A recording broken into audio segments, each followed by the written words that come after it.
اور چند ساعت کے بعد مجھے سیاہ رنگ کا ایک ہرن نظر آ گیا۔ اگر یہ ہرن حاصل کر لیا جائے تو ٹینا کے لیے کم از کم 1 ماہ کی غذا کا انتظام ہو سکتا ہے۔ ہرن کو ہلاک کرنے کے لیے میں نے اس نوکدار لکڑی کے نیزے کا استعمال کیا اور نیزہ میرے ہاتھ سے نکل کر پوری قوت سے ہرن کے بدن میں پیوست ہو گیا۔ ہرن نیزے میں پھنس کر بری طرح اچھل رہا تھا۔ میں آگے بڑھا اور آگے بڑھنے کے بعد میں نے ہرن کی گردن توڑ ڈالی۔ ہرن ہلاک ہو گیا تھا۔ تب میں اسے گھسیٹتا ہوا اس چادر کے نزدیک لے آیا اور پھر میں نے اسے بھی چادر میں ڈال لیا۔ اس کے بعد ناریل کی باری تھی۔ ناریل اس لیے ضروری تھا کہ اس کے اندر پانی موجود تھا۔ ناریل سے غذا اور پانی دونوں چیزیں فراہم ہو سکتی تھیں۔ ناریل کے درخت کو میں نے اپنی گرفت میں لے کر زور زور سے ہلایا۔ وہ مضبوط چیز تھی، لیکن ٹینا نے حیرت سے دیکھا کہ بے شمار ناریل ٹوٹ کر ادھر ادھر گر رہے تھے۔ اس کے بعد میں نے ایسے بہت سے درختوں کو ہلا ہلا کر ان سے ناریل جھاڑے اور ان سب کو جمع کر کے ایک بڑی سی گٹھڑی بنا لی۔ اس گٹھڑی کو اپنے شانے پر لاد کر میں نے گٹھڑی پر ہی ٹینا کو بٹھا دیا۔ وہ اس پر بیٹھتے ہوئے خوفزدہ تھی، لیکن میں نے اسے مجبور کر دیا اور وہ میرے شانے پر بیٹھ گئی۔ اس بار میں نے ان جھوپڑیوں کا رخ نہیں کیا جو پتھروں سے چن چن کر بنائی گئی تھیں۔ بوڑھوں کو ان کے ساتھیوں کی موت کی اطلاع دینا ضروری نہیں تھا، البتہ اب میں یہاں رکنا نہیں چاہتا تھا۔ چنانچہ میں نے آگے کا رخ اختیار کیا۔ وزنی بوجھ کو اپنے شانوں پر لاد کر میں خاصی تیز رفتاری سے آگے بڑھ رہا تھا۔ حالانکہ ان لوگوں نے، خاص طور سے اس بوڑھے نے، مجھے اس راستے کے بارے میں بتایا تھا، لیکن یہ راستے ان کے لیے ناقابل عبور ہو سکتے تھے، میرے لیے نہیں۔ میں آگے بڑھتا رہا۔ ٹینا خوفزدہ سی میرے اوپر بیٹھی ہوئی تھی اور اس وقت میری حیثیت کچھ عجیب سی تھی۔ البتہ میں نے ٹینا کو ہدایت کر دی تھی کہ وہ چاروں طرف نگاہ رکھے اور اگر کہیں بھی کوئی متحرک شے یعنی انسان وغیرہ نظر آئے تو پہلے ہی سے مجھے مطلع کر دے۔ ٹینا بھی اب ہوشیاری سے سارے کام کر رہی تھی۔ وقت انسان کو ہر طرح سے چست و چالاک بنا دیتا ہے، چنانچہ ٹینا بھی اس وقت ایک ہوشیار انسان کی طرح چاروں طرف دیکھ رہی تھی۔ تھوڑی دیر کے بعد اس نے مجھے مخاطب کیا۔ انکل، کیا بات ہے؟ میں نے رک کر پوچھا۔ وہ لوگ پیچھے آ رہے ہیں۔ اوہ، میں نے گھوم کر دیکھا اور یہ دیکھ کر میرے ہونٹوں پر مسکراہٹ پھیل گئی کہ وہ میرے عقب میں تو ضرور آ رہے تھے، لیکن شاید نزدیک آنے کی ہمت نہیں کر پا رہے تھے۔ میں ٹینا کو اپنے شانے پر سے اتار دیا۔ میں نے سوچا تھا کہ اگر انہوں نے مجھے نیزے پھینک کر مارنے کی کوشش کی تو ٹینا بھی ان کا شکار ہو سکتی ہے۔ چنانچہ میں اسے آگے کیے اور خاص طور سے اس وزنی گٹھڑی کی آڑ میں کیے آگے بڑھتا رہا۔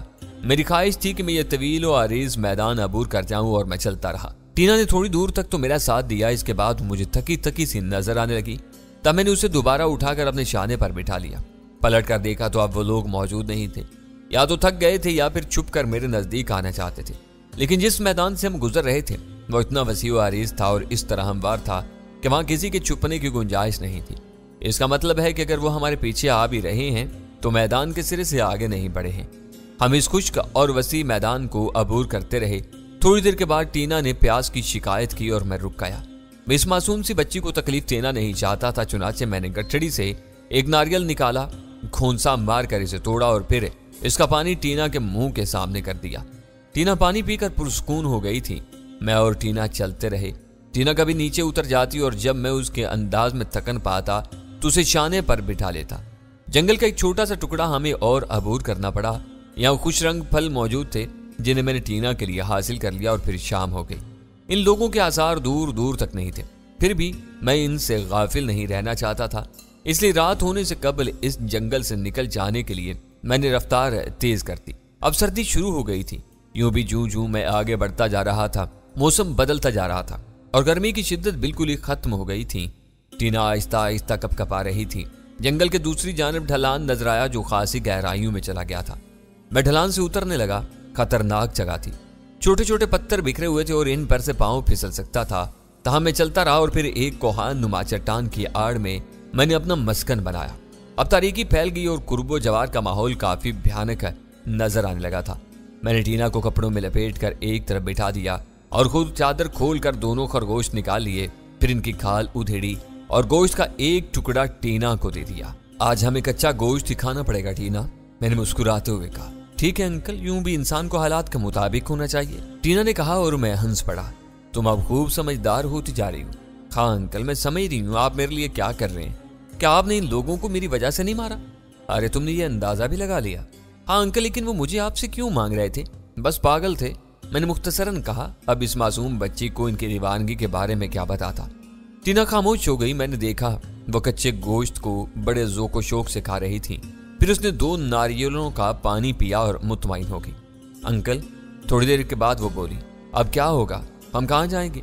کسی ایسی جگہ ٹھہریں گے جہاں سے ہم تمہاری دنیا تک پہنچ سکیں۔ کب پہنچیں گے؟ تمہیں پریشان نہیں ہونا چاہیے، کافی وقت لگے گا، کیونکہ ہم ایسے علاقے کی طرف بڑھ رہے ہیں جس کے بارے میں ہمیں کچھ معلوم نہیں ہے۔ کیا تم پریشان ہو ٹینا؟ پہلے تھی، اب نہیں ہوں۔ ہاں بالکل اطمینان رکھو، تمہیں کوئی نقصان نہیں پہنچے گا، سوائے اس کے کہ ابھی ہمیں ان جنگلوں اور پہاڑوں میں بھٹکنا ہے۔ ٹھیک ہے انکل، ہم کر بھی کیا سکتے ہیں؟ ٹینا آہستہ سے بولی اور میری گود میں لیٹ گئی۔ دنیا کے اس بھیانک رنگ سے نجات حاصل کر کے مجھے یک گوناگو سکون محسوس ہوا۔ پروفیسر اور میں تو لامطلع ہی تھا۔ بھلا میں اس سفر کی زندگی سے کس طرح اگتا سکتا تھا؟ مجھے تو سفر کرنا تھا، ایک طویل سفر جس کی منزل نامعلوم تھی، اور اس کے لیے منزل کا تعین بھی نہیں کیا جا سکتا تھا۔ یوں لگتا تھا جیسے وہ لوگ ہمارے تعاقب سے اکتا کر چلے گئے ہوں اور اپنی ہولناک خواہش سے مایوس ہو گئے ہوں۔ ساری رات میں جاگتا رہا تھا، موسم صبح بھی درست نہیں تھا، آسمان پر کالی گھٹائیں چھائی ہوئی تھیں، فضا میں سردی تھی۔ ٹینا نے اس موسم کو کافی پسند کیا۔ میں نے خرگوش کی کھال محفوظ کر لی تھی، اس کے علاوہ سیاہ ہرن کی کھال بھی میں ٹینا کے لباس کے طور پر استعمال کرنا چاہتا تھا۔ چنانچہ یہ کھال میں نے بڑی حفاظت سے اتاری اور ہاتھوں کی طاقت سے گوشت کے کئی ٹکڑے کر لیے۔ اس طرح فالتو وزن گھٹ گیا تھا، اور اس کے بعد طویل اور وحشت خیز علاقے کا سفر دوبارہ جاری ہو گیا۔ ڈھلان بہت دور تک چلی گئی تھی، اور اس کے بعد سے پھر بلندیاں شروع ہو گئیں۔ آسمان کے آثار درست نہیں تھے، یوں لگتا تھا جیسے بارش ہوگی۔ نہ جانے وہ گدھے یہاں تک آئے بھی تھے یا نہیں، بلا وجہ انہوں نے اس علاقے کو اتنا خوفناک سمجھ لیا تھا۔ لیکن بوڑھے نے تو بہت دور دور کی باتیں کی تھی، مجھے تو ایسی علامات نہیں ملی تھیں جن کی وجہ سے اس علاقے کو افریقہ کے دوسرے علاقے سے بالکل الگ تھلگ سمجھ لیا جاتا۔ ہاں، اس کی ہیبت عجیب تھی، صرف تھوڑے تھوڑے فاصلے سے زمین ایک دم بدل جاتی تھی اور موسم بھی بدل جاتا تھا۔ سفر شروع کیے زیادہ دیر نہیں گزری تھی کہ بارش شروع ہو گئی۔ اگر سردی نہ ہوتی تو یہ بارش اس وقت ایک نعمت تھی، کیونکہ ہم کافی عرصہ سے نہیں نہائے تھے، لیکن یہاں کوئی پناہ تو تھی نہیں، اس لیے بارش میں بھیگتے رہے اور ذرا سی دیر میں شرابور ہو گئے۔ بادل اتنے گہرے ہوتے جا رہے تھے کہ اب ارد گرد کا ماحول بھی نگاہوں سے روپوش ہونے لگا تھا، اور پھر سب سے خوفناک بات یہ تھی کہ دوبارہ ڈھلان شروع ہو گئی تھی۔ خوفناک ڈھلان، اور یہ ڈھلان پھسلواں تھی۔ اگر پوری طرح پاؤں جما کر نیچے نہ اترا جاتا تو کہیں بھی پاؤں پھسل سکتے تھے۔ انکل، ٹینا کی آواز سنائی دی۔